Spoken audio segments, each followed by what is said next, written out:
Hello all, it's Ruthie. Today I'm going to teach you how to make a bridal garland, or well, I suppose just a flower crown in general. I'm certainly not going to say you have to get married to have a flower crown. I'm personally very keen on flower crowns, so make it for whatever reason you want to make it. And just pulling out my wire so I'm ready to go. And you are so lucky because I have been prepping ahead of time, and you're very lucky about that because, well, no, you're not lucky. I'm lucky because if you got bored, you just click off the video, wouldn't you? So I think I better shut up. Okay, when you make a bridal garland or a flower crown, you can either start making your base yourself. I'd make that out of a heavy grade wire, and then I would just maybe wrap it with floral tape. But what I'm going to use today is I'm going to use this thing I got from Kmart. It's just a little simple wreath that you might buy in the dress up section, but it's lovely and wiry, and that's important. And you really want these things to fit. So if you're making it for you, do this, and if you're making it for someone else, you're going to have to do this to them. Put it on the head and just squish it round, because intuitively you might think it's just a round circle, but no, it's better if it fits. And I am using my camera as a mirror, so I'm going to be coming up close. Oh dear. Okay, that's looking good. Get it looking nice. And then you see, it doesn't really look that round. And then what we're going to do is put that aside, and then I'm going to take, for these, I think it's best to use small flowers. So I meant to look up what this is called, but I forgot. I'm using that as a gypsophila substitute. It's just really soft. And then I went into the garden and I got these really pretty little white roses. They're very tiny. Now what I'm going to do, oh, and I got some, well, we call it monkey apple. I think it's some kind of myrtle, but I'm not going to promise. But what I want you to look at is that these are a pleasing size. They go together quite well. I wouldn't probably use a great big enormous rose and row of roses on a crown like this for someone like myself, because I'm quite tiny, so I'm easily upstaged by flowers. I have seen some women who are so beautiful and they have huge eyes and very dark, very thick dark hair, and they probably could wear enormous roses and look incredible, but I cannot. So I'm going to show you how I do it with small flowers. So the first thing I would do is okay, this is what we're going to make. We're going to make a bundle, a wired bundle. Oh, and I should say that when I was taught to make this sort of thing in New Zealand, we would always wet wrap it, meaning there would be some cotton wool that was soaked, and then that would go on the end of the stem, and then that would be wired in, and then it would be wrapped with floral tape, and it was incredibly tedious. And when I went to America, I briefly attended an American high school, and they had a floristry department, and they said, oh, we don't bother. And I have found that you don't really need to bother. So I'm going to show you how I was taught to do this in America. And I really hope the lady who taught me floristry in New Zealand, who is English, does not see this. Oh, I don't have my secateurs. I will be back in a minute. Aha! I have returned with my secateurs. Okay, such a nice feeling when you're a florist. Right. I am going to show you that I have done two kinds of bundles. I've done a bundle with a biggish rose, and I've done one with two that are sort of, you see, one's sort of higher than the other. And I'm going to show you why in a minute. So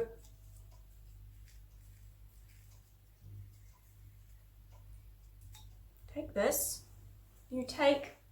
this is a very twisty, wiry piece of wire, and the sort of wire you're working with affects the way you build up your bundle. If I was using a heavier gauge of wire, I'd show you a slightly different way. So if you know something about floristry and you're watching this and going, that's incorrect, I bet I know the other way too. I bet I do. But yeah, you have to work with what you've got in the house when you're making flowers at home. In a floristry, you have oodles of different kinds of wire, and it's really quite exciting. Okay, so, oh yes, so the goal here is to create little individual bundles, and then we're going to layer them all around our base till we get this beautiful bridal wreath or flower crown, depending on what you want it for.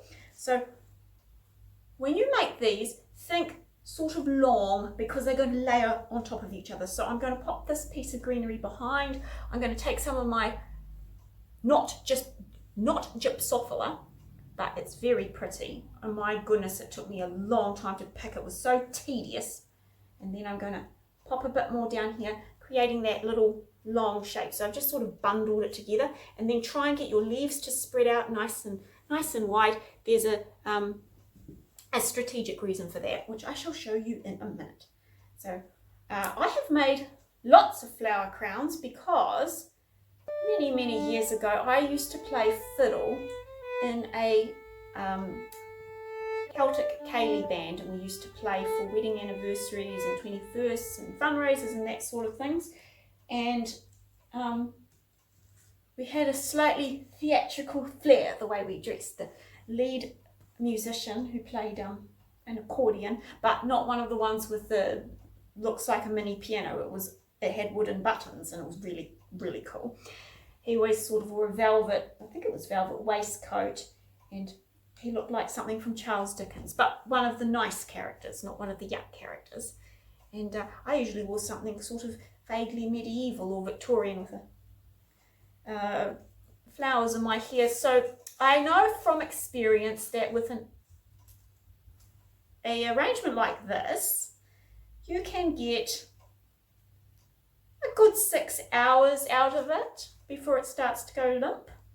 Not sure if that's long enough for a wedding. Maybe you need to wet wrap them for a wedding, but certainly if you want a flower crown for performing, you'll get a good 6 hours out of it. And actually, I used to make them the day previously or the morning previously, and then you just pop it in the fridge until you're ready to use it. So there you go, another little bundle. Oh, and what I'm doing with this particular wire is I hold it up. Okay, I'm going to have to come up close. See that?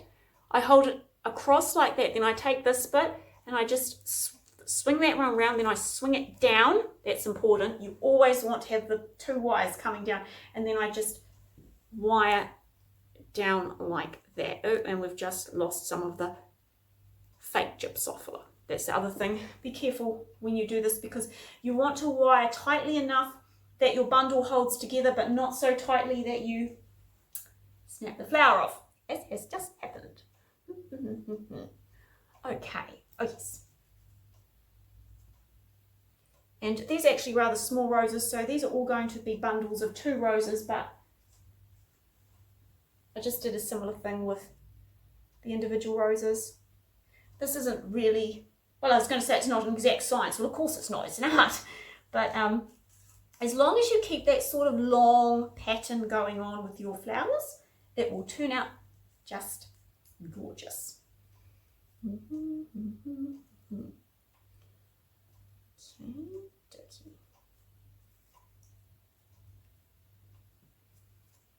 This bit is so tedious. The next bit where you start putting the crown together is the really fun bit, and I love it. I suppose this isn't such a dreadful job either. Actually, one of the things that's quite nice about floristry is the jobs don't tend to be too dreadful. I remember having this customer come in, this gentleman, and he wanted to buy a scented yellow rose. And I explained to him that unfortunately commercial roses, because they are, well, they're developed for their look rather than their fragrance, they don't tend to smell too good. Oh, well, they don't smell bad, they just don't smell like roses. And I had a bucket of probably 200 yellow roses in front of me as I explained this, and he said to me, well, sell me the rose that smells the best. And I looked at the bucket of roses, and then I looked at him and I thought, do you really expect me to stand here and sniff my way through 200 roses?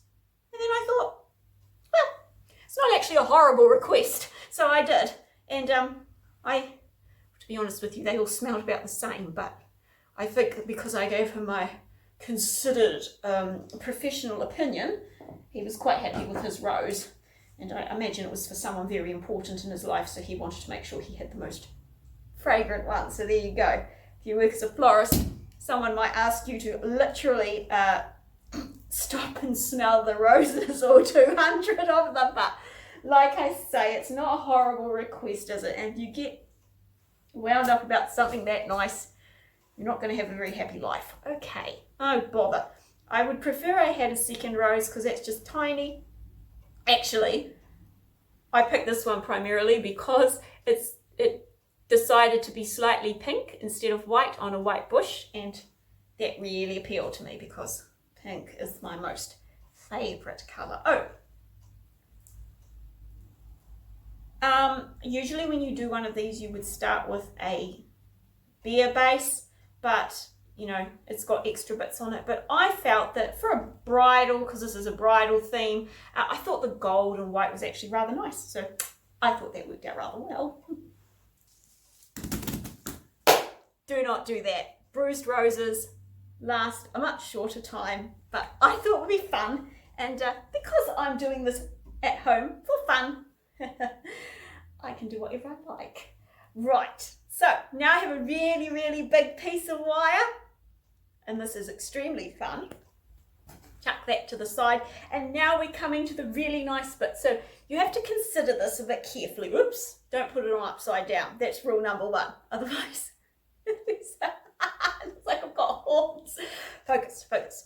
Okay, you put it like that. And then you need to think, you want to think what will make a good center flower. And I think the best idea is to think like a pearl necklace, you know, a really expensive pearl necklace that has the, which I do not have, but I've seen them on other people, and they grade it and they start with a big pearl and then they just gradually get smaller. I think that's what we're going to do. Right, so I take my lovely long piece of wire. I really get far too excited about these things.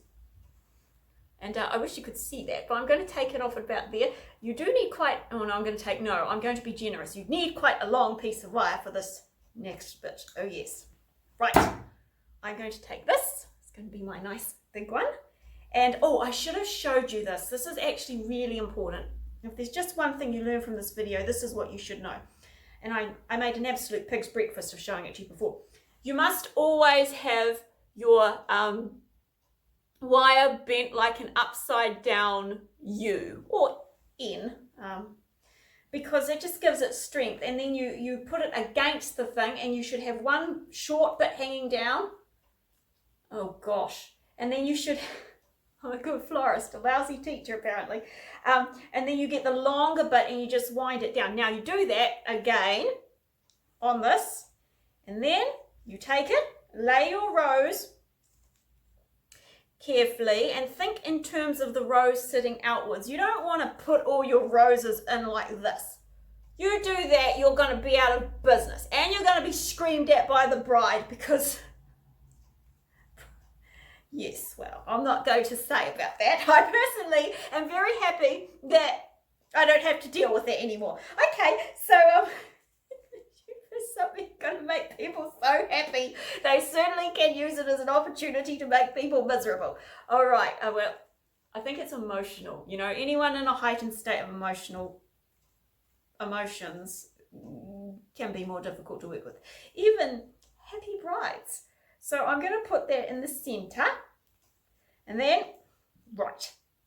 You see how my long tail? Oh, I have some short tails. I'm just going to tuck my short tails around like that. And I'm going to try not to bend the little fabric leaves under too much. Then, okay, take firm hold of your rose. You don't need to be too squeamish. And then I'm just going to wire up towards the rose. Okay. And that should give it a good strong hold. And then, because it's all wiry, you'll be able to hold that on and just, it's ridiculous. Okay, now you'll see that you can see the wire. I do not want that wire showing, absolutely not. So I'm going to look for my next sort of gradient rose that goes down, And yes, I think that looks quite good. I'm going to put this rose so that this rose covers the wire of the other rose, okay? Then I've still got my piece of long wire. I'm just going to tightly bind that round. Nice and close. Bring it round like that. And by now you should see where we are going. Yes. Now, you could do this two ways. You could just systematically work all the way back around, but I'm not going to do that because the front is obviously the most important bit, and the concealment of the final rose stem is quite tricky. And also I'm thinking in terms of this being a bridal wreath, which means there's a very high chance if someone's actually going to wear a bridal wreath, they're probably going to also wear a veil, and the veil will come spillaging down the back. So I would rather have the finish at the back, which means I'm now going to switch across, and I'm going to take this rose and I'm going to just position it sort of. I could go outwards, I could just go in one direction, but I really don't want to. Again, I want to think like those pearl necklaces at the gradients, they just sort of get smaller as they go up, or in this case back. So I'm going to spin him around, and I'm going to have him sort of facing the middle rose like that. I'll take this piece of wire and wire him in like so.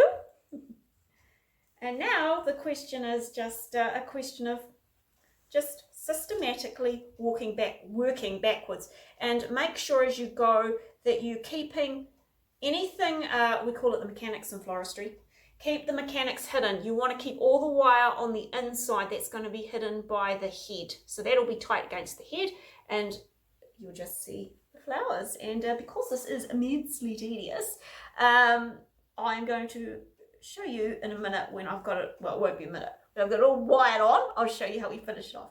Okay, I'll be back soon.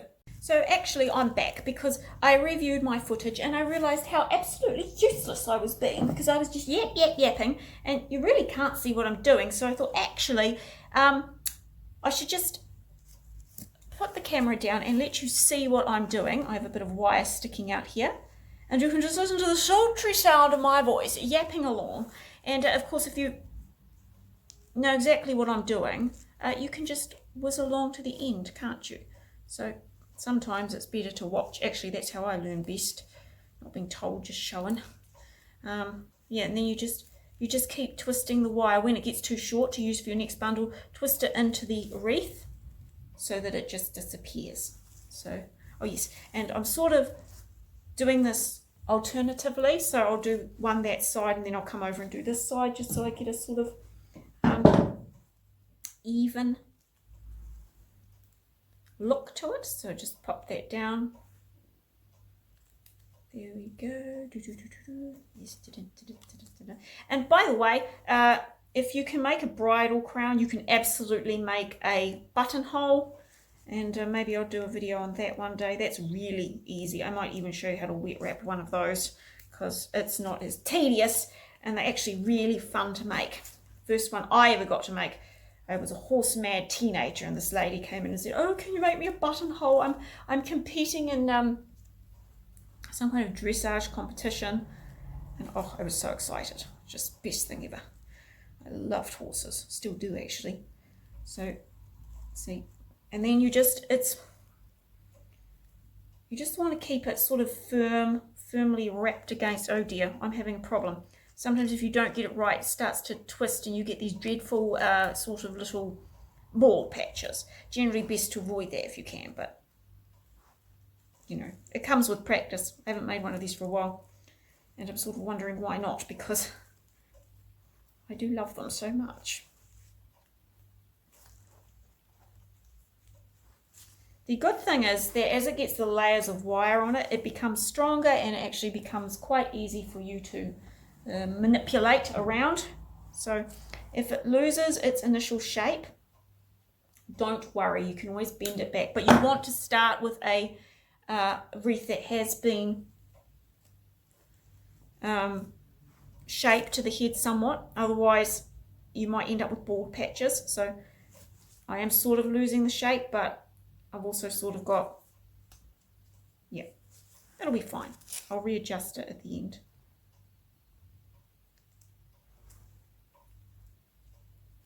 Two pieces of wire.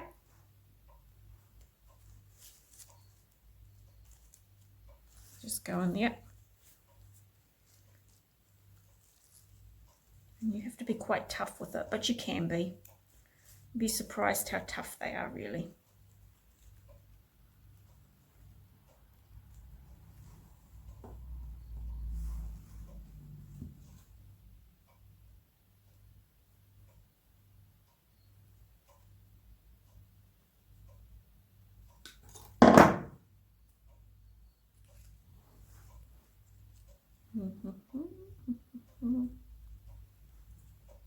Yes, it was very interesting working in a floristry. I'll tell you something about Valentine's Day, which is not such a big deal in New Zealand, but we still sold a fair amount of single red roses to the high school, but a lot of them were actually ordered by the girls' mothers, because they didn't want to be humiliated with no roses. So we would have the mothers come trucking in and order roses to be delivered to the school, anonymously, of course. I always thought that was rather amusing. But they weren't all from the mothers, and sometimes you would walk, it was actually really annoying. You would walk down the street after Valentine's Day, and you would find all these single roses just thrown on the ground and stomped up and down on. And I mean, oh, fine, if you don't want the rose, that's one thing, but jolly annoying to see the work of your hands just stomped on like that. But I suppose that's, it also seems a rather brutal way to reject someone, just chuck the rose on the ground and stomp up and down on it. But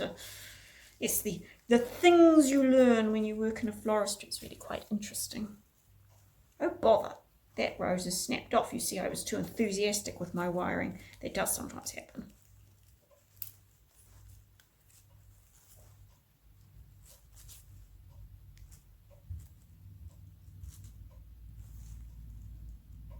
Right, now we're coming to the tricky part where I want to make sure this hole is nicely filled up. Also, I ran out of roses, so I've just been wiring that monkey apple leaf and the flower, whose name I know not. I've just been wiring that together because I couldn't be bothered going outside. So now what I've got to do is I've just got to kind of stuff the hole so full of stuff that you can't see any of the wire. And I think that's going to work. Again, you see the wisdom of popping it towards the back. In fact, if this was going to be for a bride, now that I'm thinking about it, with a big fluffy veil, it might not be a bad idea to leave the back bare so that you don't have to, you know, compete with the veil. I think that is actually exactly what I would do. But since there is no veil with this, we are going to have to close up the hole. And that means making little bundles of what we've got left. And we don't actually have a lot left. Very annoying. But honestly, it was so tedious to pick. I'm glad I didn't pick any more than this. So I'm going to take lots of this fluffy white stuff. Really do wish I knew what it was called.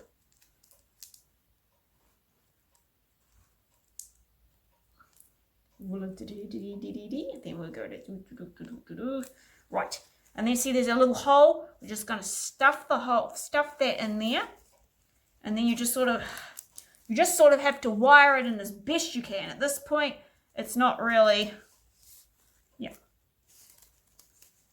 Just want that hole filled up, and then you can make your wire disappear, or if it's just too long, just snip it off. Oh yes, and just check for little protruding wires, because this is going to go on someone's head.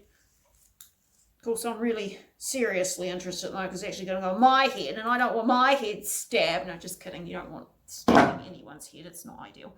Okay, that's looking really pretty. So I'm going to give it a final little...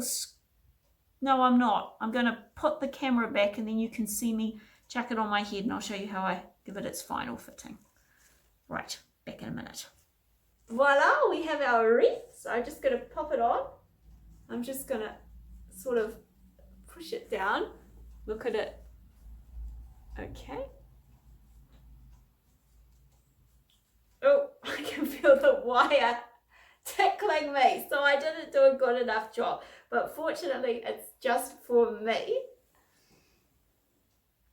and I'm quite pleased with that. And that, yes, looks like we've got nice even coverage going all the way around. I won't be able to see this, but I'll just, hopefully it looks all right back on as well.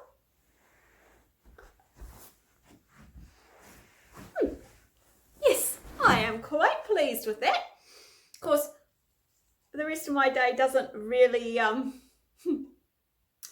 require a flower crown, but I might leave it on anyway because I feel quite good. And if you want to feel good too, no need to be playing in a Celtic band or getting married or any of those things. You too can make a flower crown, although I will say, if you're doing those other things, quite a handy thing to be able to make for yourself. So yeah, go off and pick some flowers, make yourself a flower crown, because if you get too old to enjoy a flower crown, you might need to reassess your priorities. Thank you so much for watching. Bye-bye.